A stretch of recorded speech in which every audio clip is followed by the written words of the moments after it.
Good afternoon.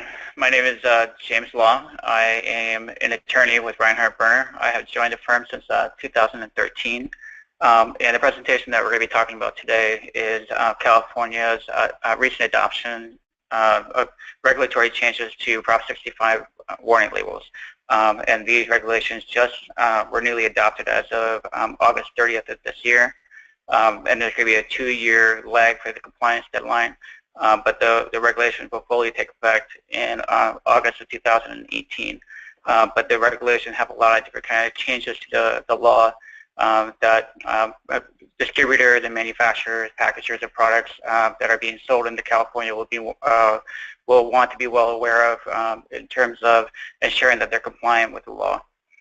And just for a little bit of background, I have been working with Prop 65 for about 2 years. Primarily both on the compliance side and as well as when a client gets cited with a Prop 65 60-day notice of violation, which can either happen in one of two ways. Distributors selling products into California, and somebody notices a 60-day notice of violation directly to the manufacturer or distributor. And then they are looking to see what they need to do. Or the other situation that can come up is a retailer in California is selling the distributor's product. They get dinged with a 60-day notice of violation, and they go to the distributor and say, this product is being sold by you. We want you to take care of this problem. So I've seen it come up in both the two ways. And we've had a varying level of experience with Prop 65. So just to back up, unfortunately, this presentation is not going to be extremely entertaining, but I hope that it will be very informative because there is a lot to unpack in the new regulations. And so I just want to start off with just a little bit of a background, a bigger picture of the background of Prop 65, what it regulates, what it requires you to warn, and then to kind of do a little bit of a deeper dive into the new regulations that have taken effect. And when I say take effect, I mean they're not going to be effective for another 2 years, but there's going to be a number of things that you can do in the meantime. So the Prop 65 is a shorthand for the California Safe Drinking Water and Toxic Enforcement Act of 1986. The reason why it's called Prop 65 is because it was passed as a voter ballot initiative that was referred to as Proposition 65.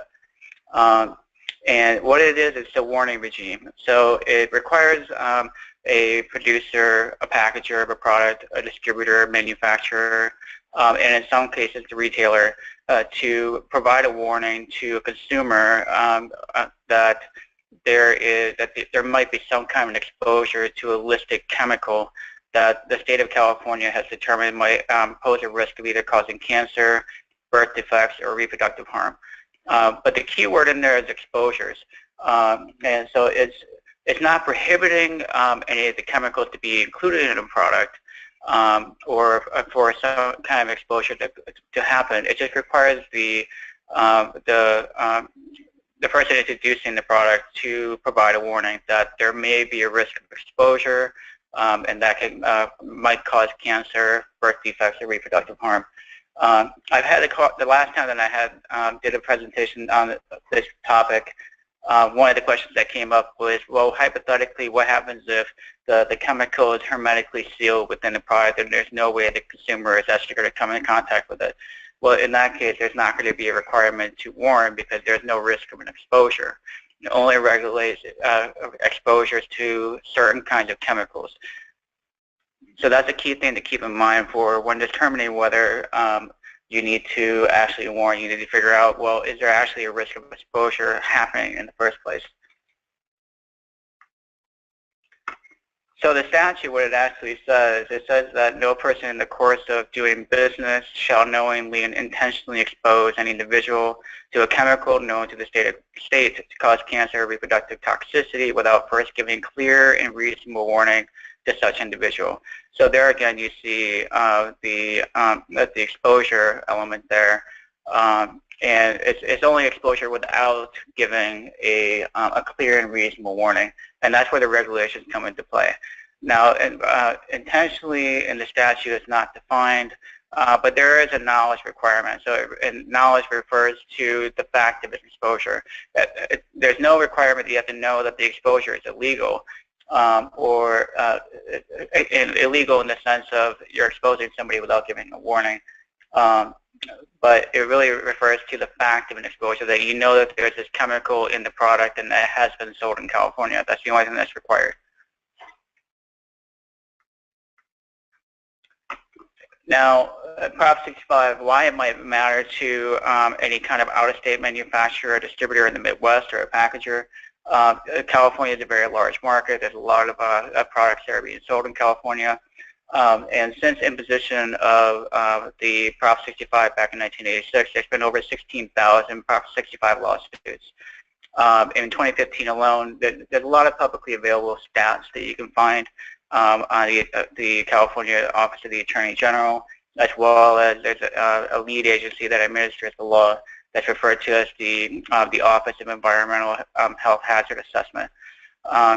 So they're the two primary organizations that, or institutions, I should say, that administer the law. So in terms of 2015, there were 583 lawsuits that were filed.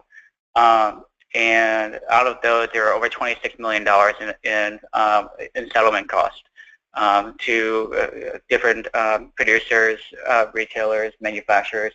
And the civil penalties alone will constitute about 5.1 million out of that 26. And then attorney's fees, which is the kicker in the law, attorney's fees were generated about nearly $18 million for the primarily private plaintiffs, because Prop 65 allows for not just the Attorney General of the state or a city attorney, but it also allows for citizen suits.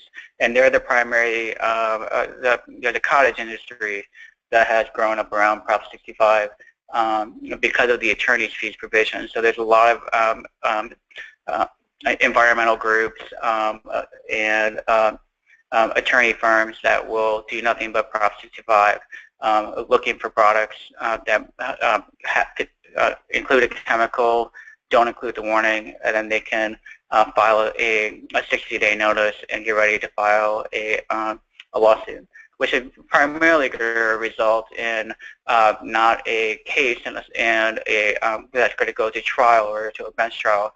It's primarily going to end in some kind of a settlement, some kind of an agreement for this is how much money is going to be paid for the violation, and there's going to be some kind of remedial effort that's going to be taken. That's primarily what happens with the Prop 65 case. And defendants, unfortunately, are at a significant disadvantage when it comes to Prop 65, and that's because the only thing that's really required is for the plaintiff to show is that the product included a chemical that caused an exposure, and there was no warning. That's the only thing the plaintiff has to prove.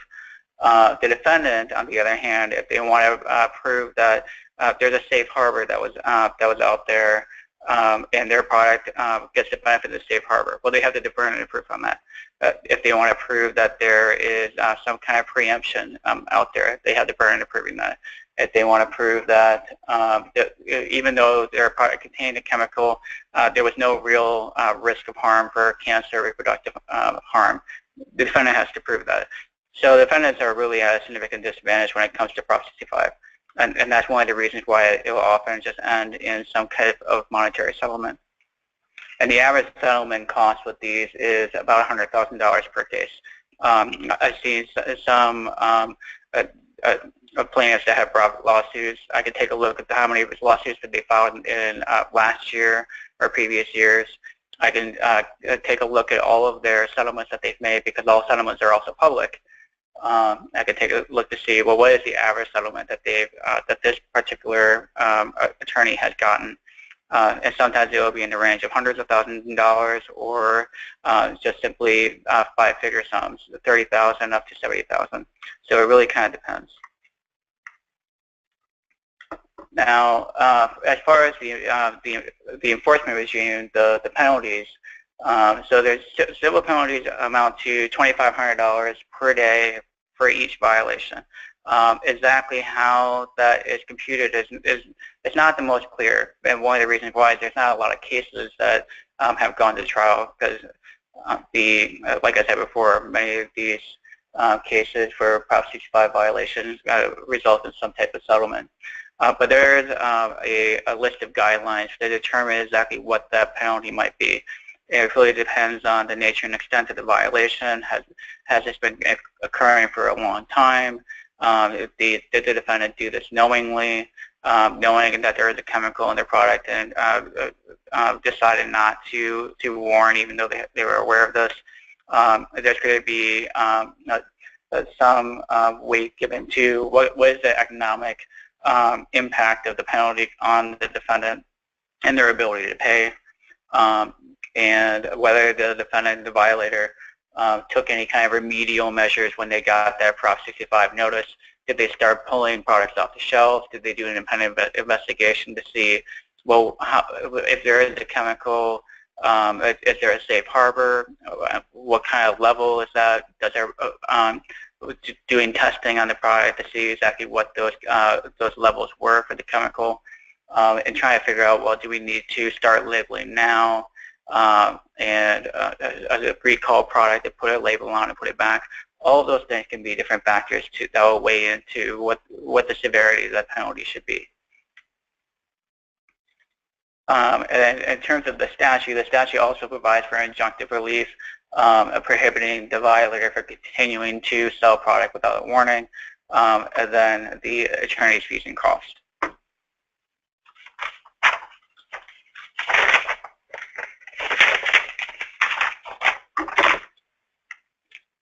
And going back to what I was mentioning before about the defendant's burden of proof, the warning was reasonable, which is one of the requirements of the law is that the warnings be clear and reasonable.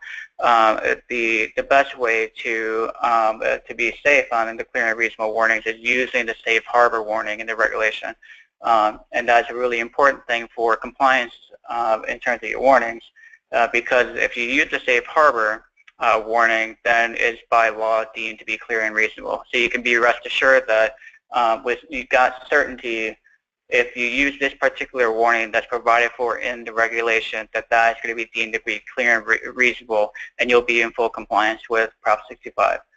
And you'll also really significantly reduce the risk of receiving a Prop 65 notice, because plaintiffs' firms are looking for products that include a chemical and do not include a warning. The other defendant's burden of proof is that your exposure was below the safe harbor level. So perhaps there was a chemical that was included in your product, but there is a safe harbor level for the amount of concentration that chemical can have in that particular product. But however, it's the defendant's burden of proof to get the benefit of that safe harbor. Some of the other defenses that relate to Prop 65, naturally occurring elements that usually happens with cooking or food ingredients. There's the cooking exemption, statute of limitations. There's a 1-year statute of limitations for Proposition 65. And that really is important when you might have been selling a product for a long time. You receive a 60-day notice. You wonder, well, how far back do I have to start looking for the amount of sales that I made, the volume of sales, and what I'm going to be exposed to for a civil penalty. The statute of limitations is 1 year, and it's 1 year from filing the lawsuit, not 1 year from the 60-day notice. So there's a look back period. So when you start thinking about the penalty for the amount and severity of the violation, you're looking at, well, how many products were sold in California without a warning. You start looking back 1 year from when the lawsuit was filed. So typically what you'll do with a 60-day notice is you'll figure out, well, 60 days from now, and then I'm going to look back at a year from that to figure out exactly what my volume of sales were for statute of limitations purposes. There's federal preemption in some cases that usually comes up with FDA, Food and Drug Administration, when they have certain kind of warnings for prescription drugs. There's preemption there, but there's not a lot. You have to be very careful about whether federal preemption applies, and it's really going to be in a very narrow subset for different kinds of products. And FDA is one of the first that comes to mind. there is a 12-month grace period for newly listed chemicals. So that's just moving forward. There's over 900 listed chemicals. So 1986, when it first came out, the Prop 65 list of chemicals was very small. There is a board of certified state health experts and scientists that will do investigations on different kind of chemicals to figure out, well, is there a risk for cancer? Is there a risk for birth defects or reproductive harm? And they will do assessments on the list of chemicals and determine if there's any new chemicals that need to get added to the list. The list is updated every single year. So if a chemical is newly listed, it goes onto the list, and you find out that your product contains this chemical, then there's going to be a 12-month grace period before you actually have to start providing that warning. So in other words, if you have products that are continuing to be manufactured during that grace period, then you need to make sure that you're keeping records that the manufacturing date was during that grace period. But after the grace period, when after the chemical is listed, then the warning provision kicks in. The list is also important to keep track of because some chemicals are actually delisted after new information comes out. There's continuing investigation and a review of those chemicals, and in some cases chemicals will come off the list, meaning that you no longer have to warn.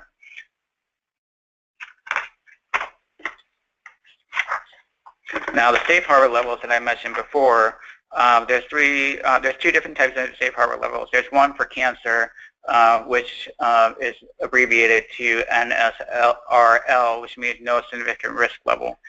And for reproductive harm, that's MADL, that's maximum allowable dose level.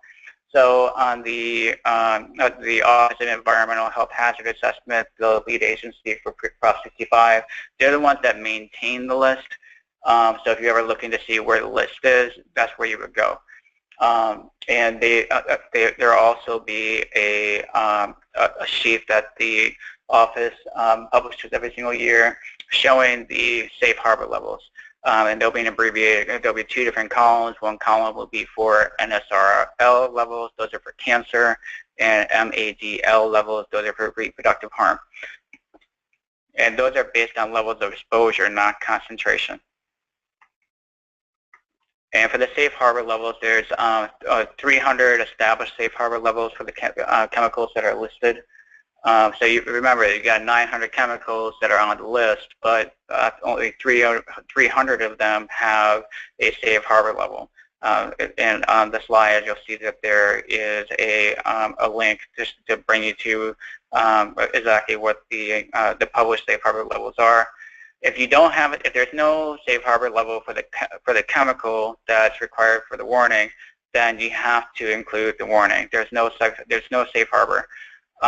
However, you still can, in some cases, under the statute, you can try to prove that even though there's no safe harbor, that the chemical that you have in question, that there is no significant risk of harm for cancer or reproductive harm.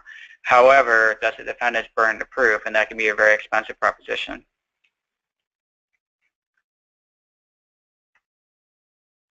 And in terms of the safe harbor level, just for an example, lead is probably one of the most commonly, the common chemicals that is found for Prop 65 because it's easy to test and it's relatively common. So lead actually does have a safe harbor level, and NSRL, that would be cancer. The safe harbor level is 15 micrograms per day for an oral exposure.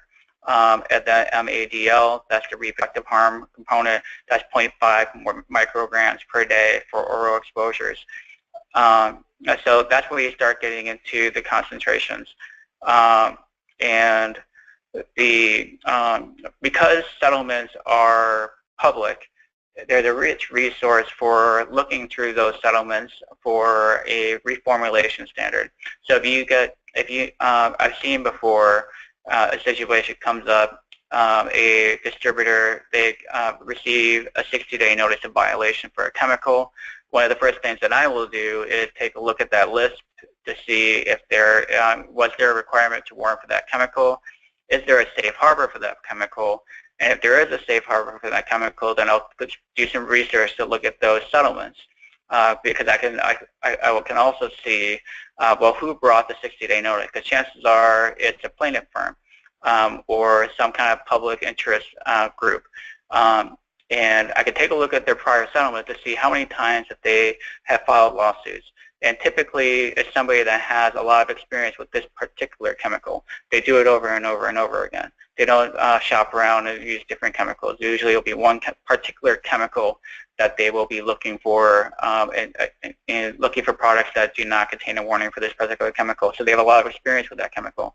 I could take a look at the settlements that they've gotten, and usually within the settlement, there will be a reformulation standard, and that reformulation standard relates to the safe harbor. So that becomes your kind of testing guideline, so to speak, because this is the reformulation standard that has been settled on by this particular plaintiff in numerous different cases. And so it seems to be an accepted testing standard. So you can find out, well, does my particular product, even though it contains this chemical, does it fall below the safe harbor level? And you can do that through testing. And I've run into a situation before where the particular distributor, even though they did have a product that contained a chemical is below the safe harbor level, and they were able to use that in terms of handling the claim. Now, the Prop 65 warnings.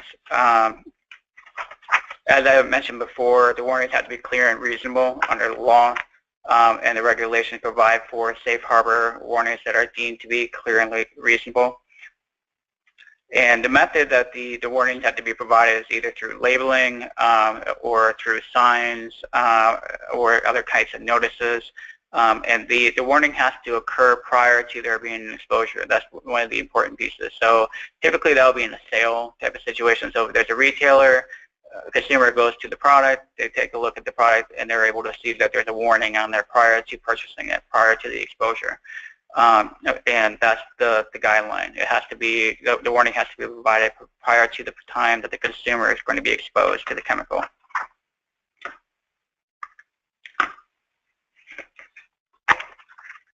Now, in terms of the updated regulations, they have been in the works for a few years now. I started monitoring the proposed changes, and they were first proposed in March 2014. They went through a public comment period. There was a lot of different comments to the proposed regulations that the Office of Environmental Health Hazard Assessment was proposing. After they got a lot of comment, they essentially took the first round of drafting the regulation, shelved it, redrafted it, and re-noticed it, and that went through a public comment period. And now it has actually been reviewed, and they've gone forward with the regulation. So now it's going to be effective as of August 30th in 2018. Any kind of manufacturer, distributors, packagers, anyone that might be selling a product in California for which there's a warning required, they have the option to comply early. So even though the regulations don't kick in to supersede the current regulations, you can start complying now. You can start using those safe harbor warnings now, and they're going to be deemed to be clear and reasonable. But you could continue to use it if you have a warning regime in place. You don't have to change anything now. You can choose to wait until August 30th of 2018 to start changing the warning.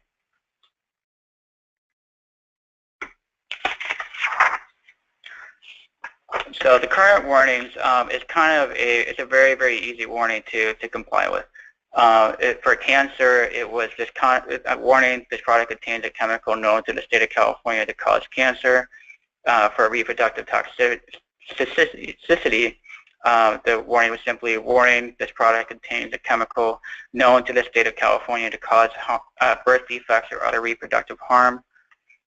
And then there are certain chemicals that pose a risk for both cancer and reproductive harm, or you might have multiple chemicals, one that only causes cancer, the other one only causes reproductive harm. So you might have multiple chemicals in your product, in which case you'd have this kind of warning. warning this product contains a chemical known to the state of California to cause cancer and birth defects or other reproductive harm.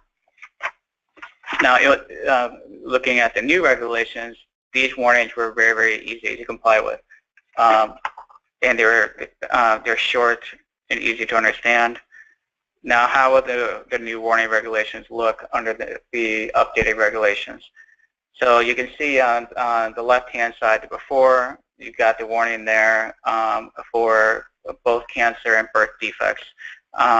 And after, you can see that the warning's a lot longer, and there's a few different components to it.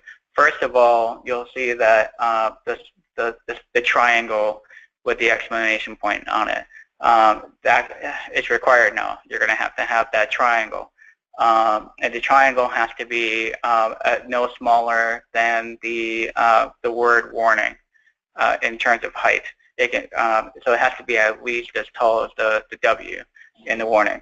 That exclamation point is available on the OEHHA's website. You can find it there if you wanted to download it. They actually provide it.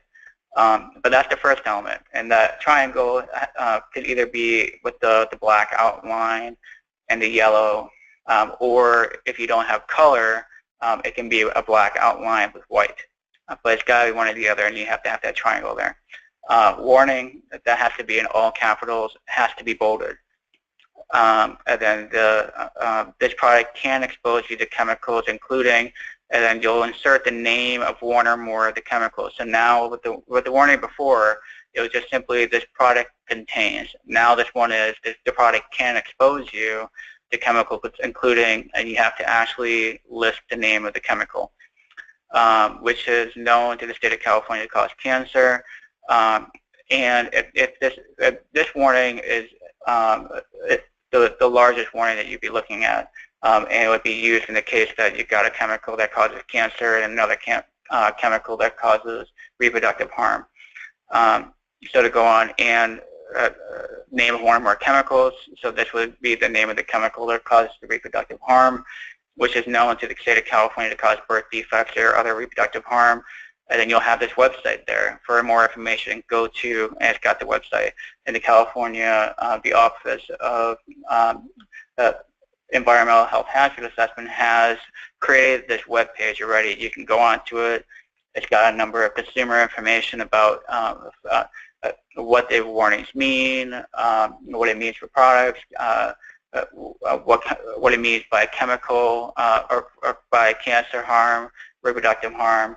So it's got a number of different kinds. It's a consumer resource to learn more about what the Prop 65 means. But that website link is going to be a required element of the warning. And it's great to kind of go on. I'll go through a couple of different iterations of it, but there's basically 4 different iterations of what the warning might look like. You can actually provide supplemental information, but the supplemental information that you can provide is very limited. It's limited to simply identifying the source of the exposure, so giving consumers information on how they might be exposed to this particular chemical in the product. And you can also include information about how to essentially avoid the exposure through the use of the product. But that's the only supplemental information that you can provide in addition to this warning as part of the warning.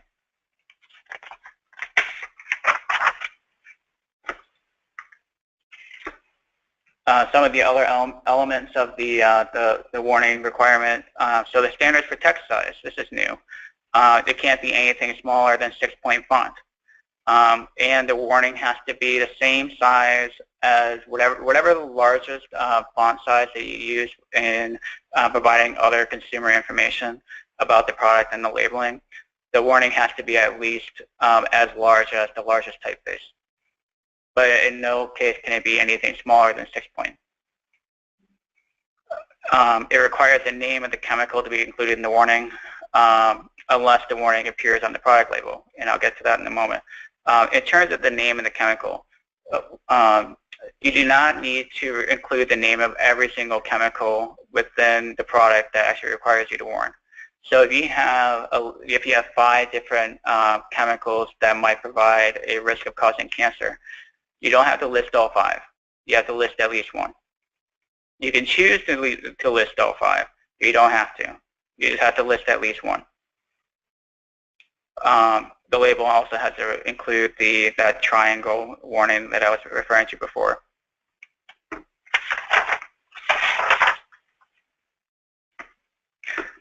One of the other requirements for the warnings is if you have a product that contains so you're looking at your packaging with the label, and you decide that you're going to provide the Product 65 label on the packaging.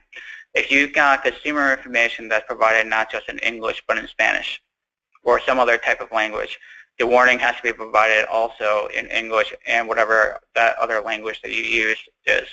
So you've got consumer information on your product packaging that's in English and Spanish. The Prop 65 warning also has to be in English and Spanish.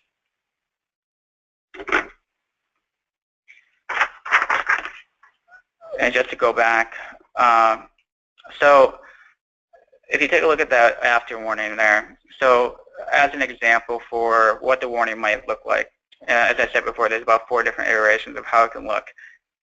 Lead, going back to lead is the most common example. Lead causes, it's listed as a chemical that can cause both cancer harm and reproductive harm. So the warning in this case for cancer would be warning this product can expose you to lead. Now, let's just say, for example, that your product only contains lead. The only chemical that would require the warning is lead. You can say this product can expose you to lead, which is known to the state of California to cause cancer and birth defects and other reproductive harm. And then you've got the website. For more information, go to this website. You can actually omit that phrase, chemicals including.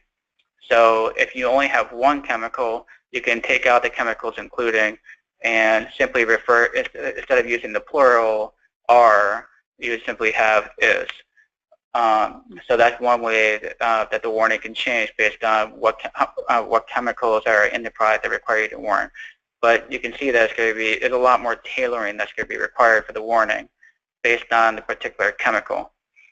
Whereas before, you would see the boilerplate warning that would appear on a product, and it would be the same warning for everything, without any effort to figure out, well, what is the actual chemical. But in this warning regime, there's going to be a lot more tailoring required for exactly what kind of warning that you need to put on the product. Now, say if you got lead in another chemical that causes the cancer, reproductive harm, in that case, you would actually include the chemicals including. So it would be this product can expose you to chemicals including lead, which are known to the state of California to cause cancer, et cetera, et cetera.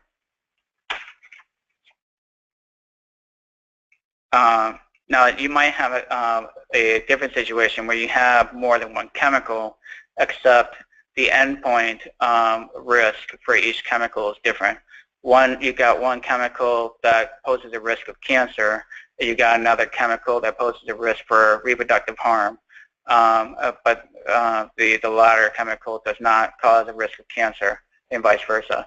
In that situation, you have to provide the name for both chemicals and the warning label. So it would simply say this product can expose you to, just as an example, there's a chemical, Aldrin, that only causes cancer under the list. And there's another chemical called dicumarol that only poses a risk for reproductive harm. In that case, the warning would simply read, this product can expose you to Aldrin, which is known to the state of California to cause cancer, and dicumarol, which is known to the state of California to cause birth defects and other reproductive harm. If you've got multiple chemicals, then you also have to include the chemicals including. But you can see that there's going to be 4 different iterations, but it requires some kind of careful look at what's the chemical, what are the endpoint risks, is it cancer, birth defects, and the 4 different variants of the warning, which one do I have to write in order to ensure that you get the benefit of that the safe harbor.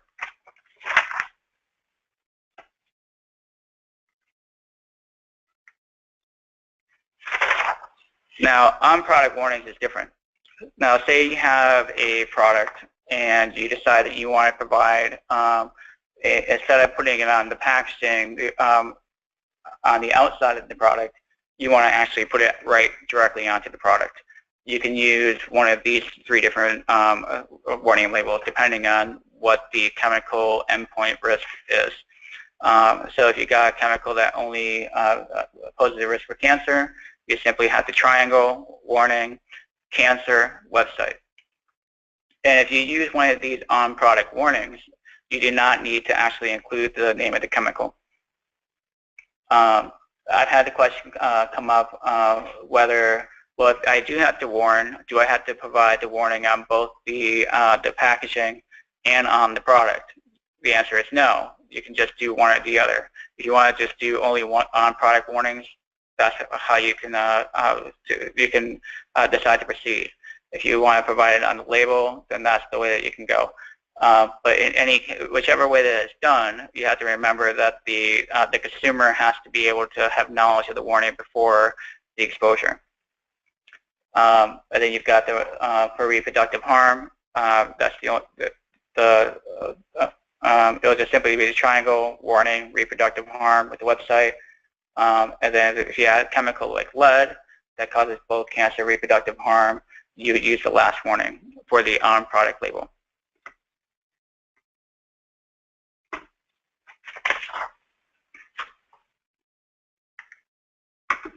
Internet and catalog sales. This is new. Before, with the old regulations, there was no regulation on the providing warnings on the internet. So you've got retailers, or you might have distributors that not only they might do direct sales.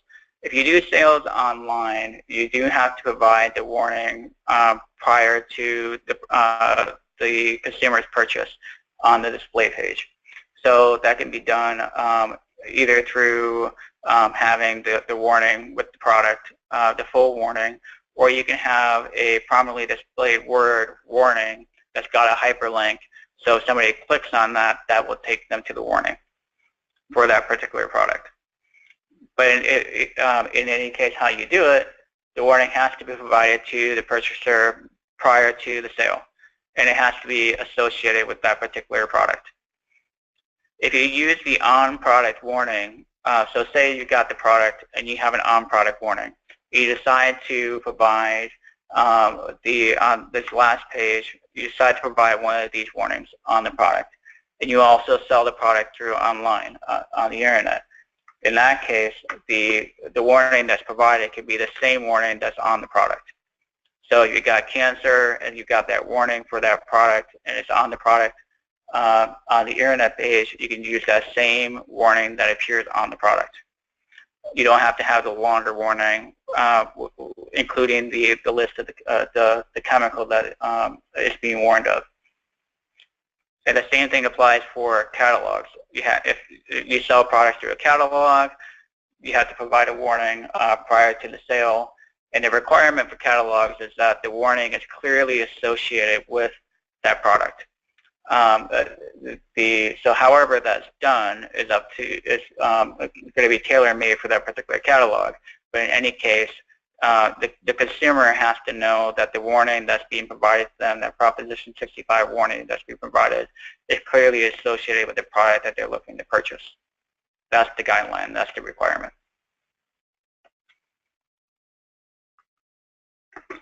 There's also a number of product-specific warnings. There's going to be warnings for food and dietary supplements, or I should say food, and this would be food and beverages and dietary supplements. So dietary supplements under the regulation is clearly included within the definition of food.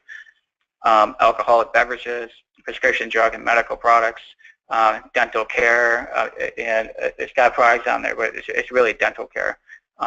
So that's for dentist offices. They have to provide warnings to their patients prior to for Proposition 65, because some of the elements for dental care might create an exposure situation. Diesel engines, raw wood products. So this will come up for like woodworkers. If you're selling wood and somebody's going to be sawing into the wood and that the wood contains some kind of chemical that might expose the woodworker, that would require a specific type of warning for the wood. Furniture products. I got a question over here. Yeah, on the raw wood products, my understanding that California included sawdust as a cancer-causing agent. So, therefore, if you're selling what they would say a wood product in the state of California, you have to give the appropriate warning. My question is, how do you determine if what you're selling in the state of California is a wood product? Is it now you have raw in front of that? But let's say you were selling aluminum clad wood windows. Would that be a wood product? As wood, and I guess if someone were to cut it apart or sand it or drill it, then there would be sawdust created. So how do they define wood product? Is it raw wood products? It's raw wood products, yes. It is raw wood. And I haven't taken a very close enough look at that specific regulation for wood products. I'm happy to talk to you after, because I've got a copy of the regulations with me. But in terms of your broader question, I think that the way that you go about it is, I mean, in terms of raw wood, you got to determine, well, is there going to be exposure? So for a woodworker, that situation might come up because they're going to be exposing themselves to the internal parts of the wood, either through drilling, the sawdust, what have you. So that might cause an exposure to a chemical that's contained within the raw wood. A furniture that's, again, you have to take a look, is there going to be an exposure type of situation happening? Is somebody going to be doing something with that furniture that might actually potentially cause an exposure? If there's a chemical that's actually deeply embedded within the wood, and there's not, and maybe that there's, depending on how the product is, maybe it's painted, maybe it's finished, and everything is sealed within that furniture product. Maybe there's not going to be an exposure situation. So I think that's the way. The first place that I would start is what is the chemical, and is there going to be a risk of exposure? And then take a look at the specific guidelines within the regulation to see, well, exactly what does it say that I have to do for the warning? Because the warning is going to be worded differently. It's going to be say something particular to raw wood, and then you'll have to go into, well, what are the chemicals that are that I need to warn of? But I think that's the step that I would go through. I would go through: is there an exposure situation? Is there a risk of an exposure? What is the chemical? Does that require a warning? If so, then we're going to look at the specific regulation for raw wood products or furniture and see exactly what I have to do. But I think that's the step I would go through to answer that question. Does that help? Okay. You've also got vehicles, recreational vehicles, and petroleum products. There's also another chemical that's not listed on here just due to space, and that's bisphenol A, so BPA type of products. And when I say bisphenol, that's directly related to food and beverage containers, because that's where the concern for the exposure is coming from. So just an example for the food product warnings, it goes through a lot of the same kind of requirements. You got the standard for the text size. It can't be anything smaller than 6 point, but remember that it has to be the same size as whatever the largest font that you use to convey consumer information on your product. So if you've got very different kinds of text size, you got to go to the largest one. And no case, no smaller than 6 point. For food product warnings, the warning and label actually have to set off in its own box. You have to have a box around the warning label. That's going to be clearly separated from anything else on the food product. You got the warning that has to include the name of the chemical or chemicals. If you have more than one chemical that require a warning, in that case, you just have to provide at least one. You don't have to go through a series of, you say you got 5, you don't have to list 5, you have to list at least one. And that's for each endpoint. Endpoint being cancer risk, reproductive harm risk. For internet purchases, the warning has to appear on the product display page, the same as before. And for catalogs, the warning has to be clearly associated with the product being purchased. And just to go back, just to be clear, the warning label for that has to be in the box, that's for on-product warning labels. So this is what it would look like, just as an example. You've got the box, you've got the triangle warning, you've got the warning all in bold, all caps, and then you've got the specific language of the warning. So in each case for the specific warnings that are contained in the regulations, they'll have something in there for, well, what is the method of that you have to transmit the warning, and what is the exact language that you have to include in the warning, and how does that have to appear.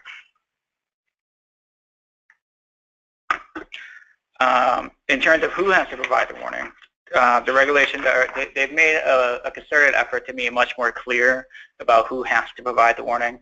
The statute says, instructs that however the warnings, the regulations are implemented, the burden on the retailer should be as little as possible.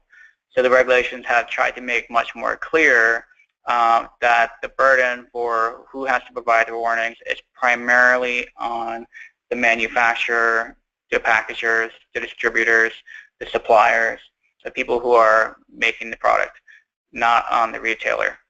That's the primary burden. Retailers can assume responsibility for providing warnings, but that's limited. It only comes up in certain kind of limited circumstances. One option for manufacturers, producers, distributors that are making the product, one of the things that they can do is they can provide written notice to the retailer that, hey, I've got a product that may result in exposure requiring a warning, and here's the specific product that might require this warning, and here's everything that you would need to provide the warning. You can have written notice, but it also has to have a confirmation of receipt, so certified mail, and there's renewal provisions. But the manufacturer can actually shift the duty to warn over to the retailer. But there's a lot of hoops that you have to jump through before you can actually shift that burden over to the retailer. So you've got to have the written notice. It has to be certified that they received it. It has to be renewed on certain intervals. You have to have the precise product that you're providing the notice for. Usually there'll be some kind of like a SKU number or UPC number, so that way the retailer can clearly identify the product that you're saying that requires a warning. You also have to supply the warning labels, anything that they would need to be able to provide that warning. Signs, for example. So if you want the retailer to provide signs on the retail store on the shelf, as opposed to putting the warning on the actual packaging, you got to supply all of that signage that they would require in order to comply with the law. But it's one option, but there's certain hoops that you have to jump through before you can actually shift that burden over to the retailer. Retailers can also have responsibility for providing a Prop 65 warning under the new regulations if it's their own brand. So if they got a brand or a trademark that they sell, for example, there's a Target brand or a Walmart brand. If they've got a brand or a trademark that's either owned or licensed by them or an affiliated entity, then they would have a duty to warn. Retailers can also assume responsibility in the case that they've knowingly introduced a chemical into that product. In that case, they can assume responsibility for the warning. Retailers can also have responsibility to warn if they do anything that obscures the warning, or they somehow damage the warning, the Prop 65 warning label on it. So if they're systematically putting some kind of tape or what have you over the warning that's already on the product, in that case they can assume responsibility for the penalty for the obscuring that warning. The other piece of the regulation that's important to know about is, in terms of retailers, there's a provision in the regulations that allow for the Attorney General, city attorneys, and people in similar positions, as well as citizen plaintiffs, they can write a notice to a retailer for a product and say, I want to know who is the distributor, manufacturer, whoever supplied the product to you. I want to have their name and contact information. And the retailer has to provide it. So if you got some kind of product that somebody doesn't know exactly who is down the chain of distribution, they can write a notice to the retailer, and the retailer has to provide that information that's reasonably available to them. So that's something to be aware of, because there's now there's a mechanism with the regulation where citizen plaintiffs can find that information, so they don't have to file a 60-day notice to the retailer and find out later down the line who the actual manufacturer or supplier of their product is. They can simply write a letter to the retailer, get that information, and then send that 60-day notice to the manufacturer directly. So it's an effort to try to cut out the retailer from that process and allow whoever is going to be initiating the suit for the alleged violation to go directly to the source.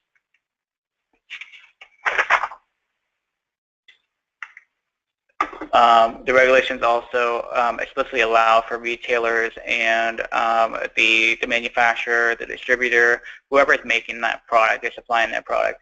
The regulations allow those parties to enter into an agreement or understanding among themselves about how they're going to allocate responsibility for the warning. And if they do it that way, then all of the requirements within the regulations are going to be superseded by that agreement as far as who bears responsibility. But that's something that the regulations allow for. So if you think that's a situation that might be attractive for you, that's something that can be done.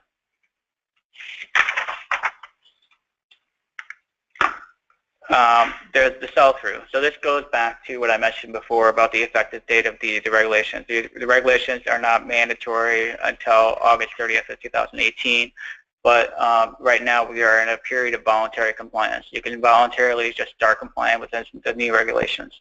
You don't have to, but you can.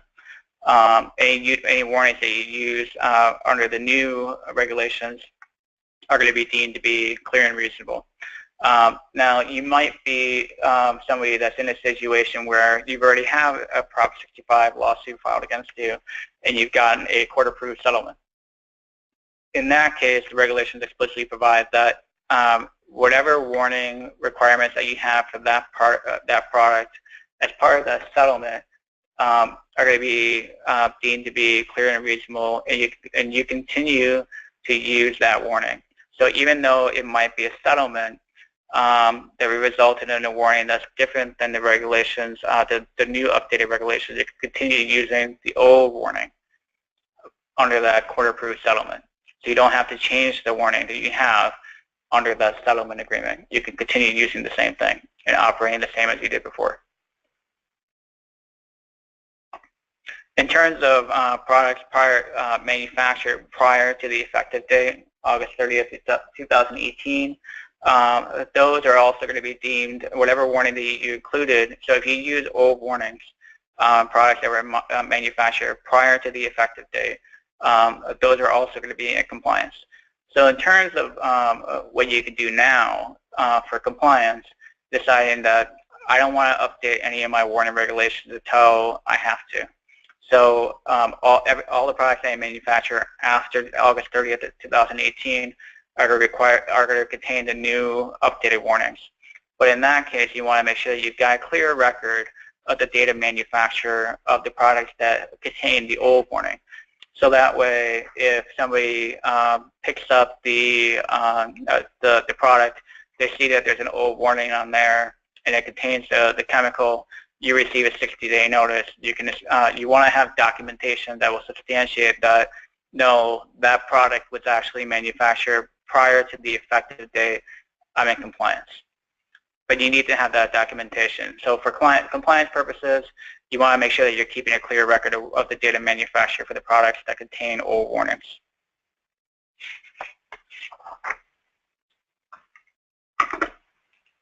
Okay. Do I have any other questions at this time?